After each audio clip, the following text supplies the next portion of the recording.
నమస్తే. Welcome to hit TV. ఈరోజు ప్రముఖ రియల్ ఎస్టేట్ సంబంధించిన వ్యక్తి. అంతేకాకుండా ఫస్ట్ విమెన్ అనుకుంటాను రియల్ ఎస్టేట్‌లో ఇంత సక్సెస్ అయిన పర్సన్. నాతో పాటు ఉన్నారు స్మితా కృష్ణమూర్తి గారు. స్మితా కృష్ణమూర్తి గారిని అడిగి రియల్ ఎస్టేట్‌కి సంబంధించి అలాగే మ్యూచువల్ ఫండ్స్, బ్యాంకింగ్ ఈ విషయాలన్నిటి గురించి డబ్బును ఎక్కడ ఇన్వెస్ట్ చేయాలి? ఈ విషయాలన్నీ మాట్లాడుకుందాం. నమస్తే. నమస్తే అండి. సో, రియల్ ఎస్టేట్ అనగానే నాకైతే ఫస్ట్ మీరే గుర్తొస్తారు. అంటే చాలా సక్సెస్ సాధించారు. ఎలా మీకసలు ఈ సక్సెస్ ఎలా వచ్చింది చెప్పండి? Time. Time time. And patience. Okay. మనం ఏ పని చేసినా అన్నిటికీ టైమ్ ఇవ్వాలండి. హ్మ్. సో, ఆ time will create your path to success. హ్మ్. టైమే డబ్బు సంపాదిస్తుందంటారా? డెఫినెట్‌లీ. ఓకే. పేషెన్స్ అనేది మనకి అందరికి చాలా ఇంపార్టెంట్. హ్మ్. హ్మ్. మనం ఏం చేసినా కూడా ఒక్ ఏ ఏ ఫీల్డ్‌లో అయినా కూడా అంతే అది. హ్మ్. ఒక పని స్టార్ట్ చేసినప్పుడు ఇమ్మీడియేట్‌గా బ్యాక్ ఔట్ అవ్వకూడదు. We should give time. That hmm. Time will create success. Okay. పేషెన్స్‌తో ఎదురు చూడాలి. హ్మ్. ఇప్పుడు పిల్లల్ని కన్నెంబడే పిల్లలు పెరగరు. హ్మ్. సో, హ్మ్. Over a period of time gradual growth ఉంటుంది. ఓకే. ఏ ఇండస్ట్రీ అయినా కూడా అంతే. నేను రియల్ ఎస్టేట్‌కొచ్చి ఆల్మోస్ట్ ఇప్పుడు 15 ఇయర్స్ అవుతుంది. హ్మ్. సో, హ్మ్. ఈ 15 ఇయర్స్‌లో నేను కూడా చాలా సార్లు పడ్డాను. కానీ పడినా కూడా పడి మళ్ళీ లేచాలి, మళ్ళీ హ్మ్. నడవాలి, మళ్ళీ పరిగెత్తాలి. Yeah! So, that okay. Is how I think I పరిగెడుతూనే సక్సీడెడ్. ఉన్నారు. అవును. ఇప్పుడు కూడా పరిగెత్తుతూనే ఉన్నాను. ఆ! కరెక్ట్. సో, సో బిజీ లేడీని ఈరోజు నేను కలిసినందుకు ఐయామ్ వెరీ హ్యాపీ. సో, ఆహ్, రియల్ ఎస్టేట్ అనగానే మనకి ఇన్వెస్ట్‌మెంట్ ఎలా చేయాలసలు రియల్ ఎస్టేట్‌లో? ప్లాట్స్ కొనాలా? లేదా ఫ్లాట్స్ కొనాలా? ఈ విషయాలు చాలామంది కన్‌ఫ్యూజన్‌లో ఉంటారు. సో, దేన్ని కొనాలంటారు? మ్యామ్ జనరల్‌గా మనకి ఇన్వెస్ట్‌మెంట్ అంటే మన if you look at our forefathers generations నుంచి చూసుకుంటే, ఒక మనిషి రూ. 10 సంపాదించినప్పుడు రూ. 2 ఖర్చు పెట్టి రూ. 8 కూడబెట్టేవాళ్ళు ఆ కాలంలో. అవును. అవును. అట్లా వాళ్ళు కూడబెట్టే డబ్బులతో ఇల్లు కొనుక్కోవటము, పొలాలు కొనుక్కోవటము, బంగారం కొనుక్కోవటము. సో, ఈ ఇన్వెస్ట్‌మెంట్ అనేది ఇవ్వాలనో నిన్నో వచ్చింది కాదు. Hmm. It's there from it's inherited from our fore fore fathers fathers అన్నమాట. ఎప్పటినుంచో యెస్. ఉందే. ఎప్పటినుంచో ఉంది.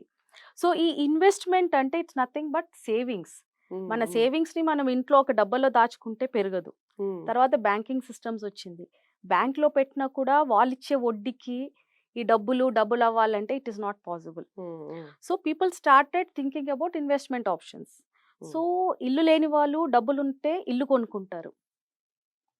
ఒక ఇల్లు కొన్నాక next he will think that ఇప్పుడు మళ్ళీ డబ్బులున్నాయి. దేంట్లో ఇన్వెస్ట్ చేయాలి అనేది.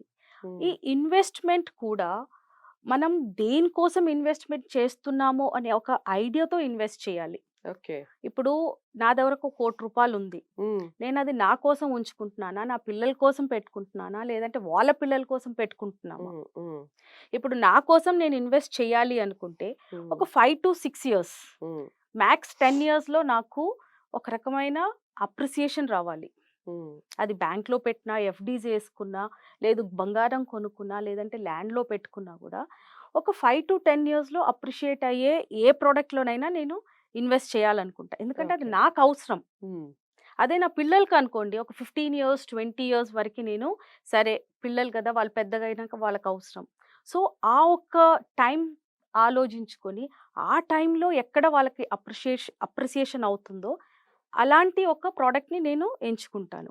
అదే నా పిల్లలకనుకోండి hmm. It's different. Hmm. So, ఇన్వెస్ట్‌మెంట్‌లో కూడా 5 ఇయర్స్, 10 ఇయర్స్, 15 ఇయర్స్, 20 ఇయర్స్ ఎన్ని ఇయర్స్ వరకి మనం ఇన్వెస్ట్ చేసి what is the appreciation that we are looking upon okay. దాన్ని బేస్ చేసే మనం ఇన్వెస్ట్ చేయాలి. హ్మ్. ఇప్పుడు ఇల్లనేది అందరికీ అవసరం. హ్మ్. హ్మ్. మన ఇండియన్ కల్చర్‌లో హౌస్ లేకపోతే రెస్పెక్ట్ లేదు సొసైటీలో ఫస్ట్ ఆఫ్ ఆల్. ఓకే. ఆ!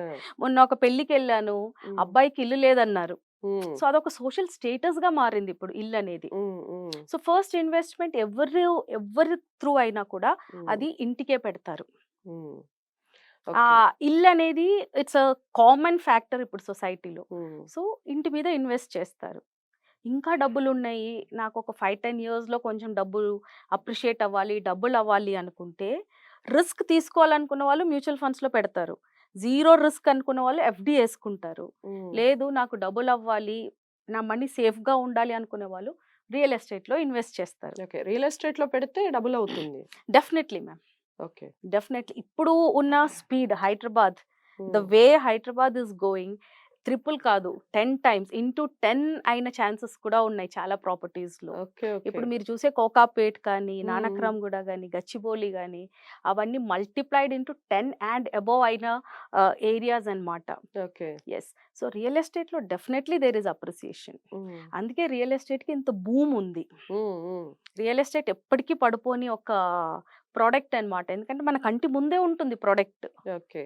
సో, ఇన్వెస్ట్ చేసేటప్పుడు జాగ్రత్తగా చేయాలి గానీ, ఇన్వెస్ట్‌మెంట్స్‌లో రియల్ ఎస్టేట్ కంటే, బంగారం కంటే ఏది ఎప్పుడూ ఆహ్, ఫ్ ఐ మీన్ ఇన్వెస్ట్‌మెంట్‌లో ఎప్పుడైనా కూడా రియల్ ఎస్టేట్ కానీ, బంగారాన్ని కానీ మించింది ఏదీ లేదు. ఓకే. యాహ్! బంగారం కూడా సేమ్ రియల్ ఎస్టేట్‌తో ఈక్వల్ అంటారా?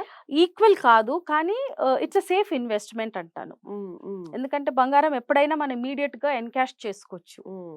రియల్ ఎస్టేట్ ప్రొడక్ట్ అది అంత ఈజీగా ఎన్‌కాష్ చేయలేము. హ్మ్. హ్మ్. ఇప్పుడు నాకు డబ్బులు అవసరం ఉంది ఒక 1 మంత్‌లో. హ్మ్. కానీ మన ప్రొడక్ట్‌ని మనం పోతాం ఒక్కొక్కసారి. హ్మ్. కానీ అదే గోల్డ్ ఉందనుకోండి, గోల్డ్ లోన్ గాని, గోల్డ్ అమ్ముకోవటం కానీ ఏదైనా చేయొచ్చు. చేసుకోవచ్చు. యెస్. హ్మ్. సో, ఇమ్మీడియేట్ క్యాష్ అంటే ఎప్పటికైనా ఎఫ్‌డీస్ కానీ గోల్డే. హ్మ్. లేదు అప్రిషియేట్ అయ్యి నాకు డబుల్, ట్రిపుల్ కావాలి, లీజర్‌గా అమ్ముకుంటాననుకున్నప్పుడు real estate is the best product. Okay.